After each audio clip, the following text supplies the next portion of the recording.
બનાસકાંઠાના પાલનપુરથી નીકળેલી કોંગ્રેસની આદિવાસી યાત્રા કાણોદર પહોંચી। સિદ્ધપુર પોલીસે મંજૂરી ન હોવાના કારણે યાત્રાને અટકાવ્યા બાદ દાંતા એમએલએ કાંતિ ખરાડી સહિત આગેવાનો કાણોદર પહોંચ્યા।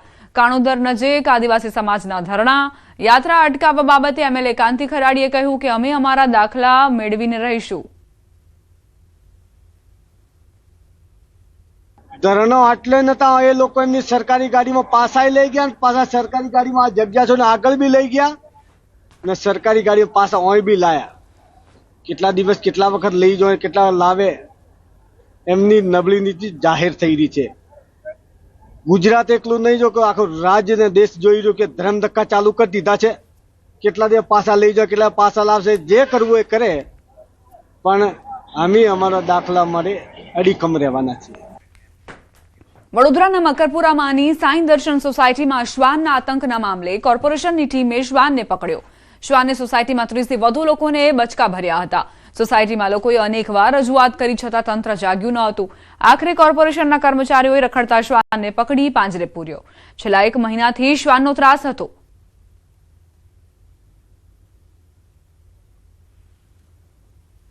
એનિમલ રેસ્ક્યુના વ્હીકલમાં એ ડોગને પકડી લેવામાં આવ્યો છે અને અહીંયાથી લઈ ગયા છે। હવે અમારી રિક્વેસ્ટ એટલી જ છે કે એ ડોગનું ટ્રીટમેન્ટ કરીને પાછું અહીંયા ના મૂકી જાય। રાજકોટ શહેરના મવડી ચોકડી પાસે આવેલા અર્જુન જ્વેલર્સના કર્મચારીએ જ પોતાના જ્વેલર્સના શોરૂમમાં ₹1,99,00,000ની ઉચાપત કરી હતી। જ્વેલર્સ માલિકે પોતાને ત્યાં હેડ કેશિયર તરીકે કામકાજ કરનારા હિતેશ પરમાર નામના વ્યક્તિ વિરુદ્ધ ફરિયાદ નોંધાવી હતી, જેને લઈને તાલુકા પોલીસે ગણતરીના કલાકોમાં બોરસદ ખાતેથી હિતેશ પરમારની ધરપકડ કરી લીધી છે, તેમજ કોર્ટમાં રજૂ કરતા તેના 7 દિવસના રિમાન્ડ મંજૂર કરવામાં આવ્યા છે। તપાસ દરમિયાન સામે આવ્યું છે કે હિતેશ પરમારે ગ્રાહકોને વિવિધ સ્કીમોની લાલચ આપી કુલ ₹1.74 કરોડની રોકડ ઉચાપત કરી હતી। પોલીસે સમગ્ર મામલે શોરૂમના સીસીટીવી ફૂટેજ કબજે કરી તપાસ આગળ ધપાવી છે। અલગ સ્કીમની લાલચ આપી પોતાની વાકચાતુર્યથી ગ્રાહકોને આકર્ષી અને અલગ અલગ સ્કીમોની બતાવી અને ગ્રાહકો પાસેથી પૈસા ઉઘરાવી ખોટા વાઉચરો બનાવી અને ઉચાપત કરેલ છે। પશ્ચિમ રેલવેના અમદાવાદ મંડળના આદરજ મોટી વિજાપુર રેલખંડનું 39.75 કિલોમીટરનું ગેજ પરિવર્તન કાર્ય સફળતાપૂર્વક પૂર્ણ કરવામાં આવ્યું।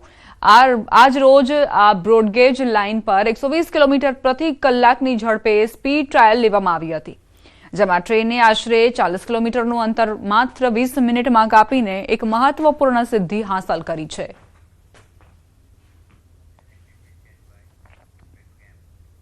મહેસાણા શહેરના બિલાડીબાગથી માનવ આશ્રમ સુધીના વિસ્તારમાં આઇકોનિક રોડ બનાવવાની કામગીરી ચાલુ છે, જેને લઈને આ વિસ્તારના વેપારીઓમાં ભારે રોષ વ્યાપ્યો છે।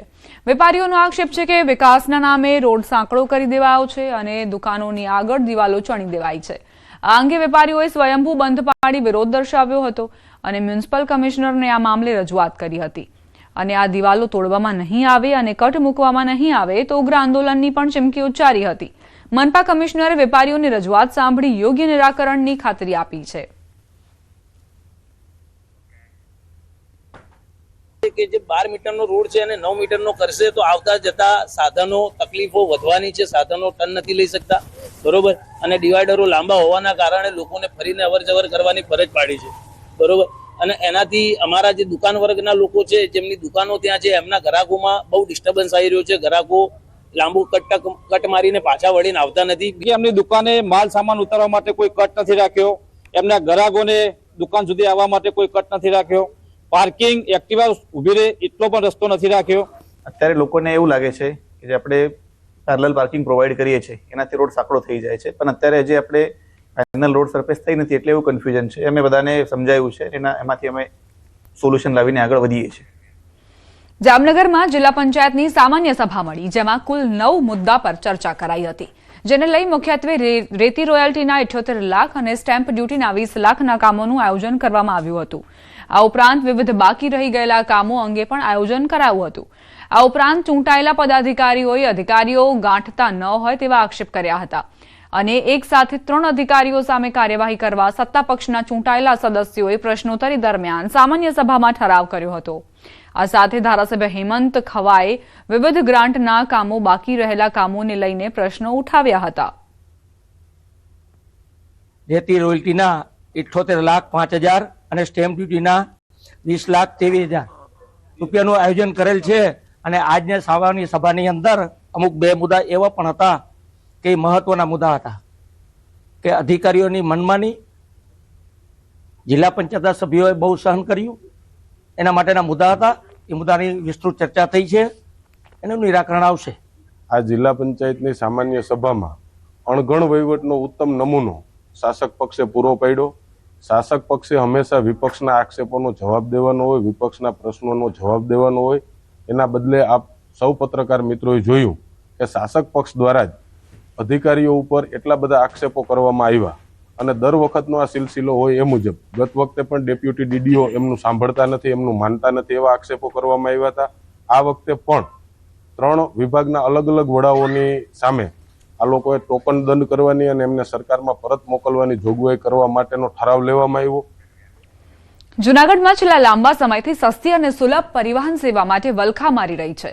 વર્ષ 2002 થી કાર્યરત અને વર્ષ 2004 થી ખાનગી ભાગીદારીમાં ચાલતી સિટી બસ સેવા કોરોનાના બહાને બંધ કરાઈ હતી, જે આજે વર્ષો વીત્યા બાદ પણ શરૂ થઈ શકી નથી. આઝાદ ચોકમાં આવેલું મનપાનું સિટી બસ સ્ટેન્ડ આજે ખંડેર હાલતમાં ફેરવાઈ ગયું છે. બીજી તરફ સરકારે 50 જેટલી અત્યાધુનિક ઈ બસો ફાળવી દીધી હોવા છતાં મનપાનું તંત્ર માત્ર ચાર્જિંગ સ્ટેશન બનાવવામાં જ વર્ષો વિતાવી રહ્યું છે. અગાઉ સિટી બસોમાં માત્ર 5 થી 15 રૂપિયામાં મુસાફરી કરતા લોકો આજે ખાનગી રિક્ષાઓમાં મોંઘા ભાડા ચૂકવી રહ્યા છે.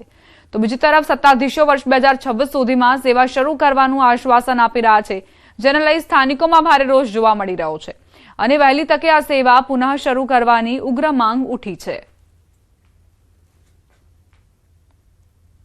આજ લગન આ સિટી બસ ચાલુ નથી કરી અને ફક્ત જનતાને મૂર્ખ બનાવવા લોલીપોપ સત્તાધારી પક્ષ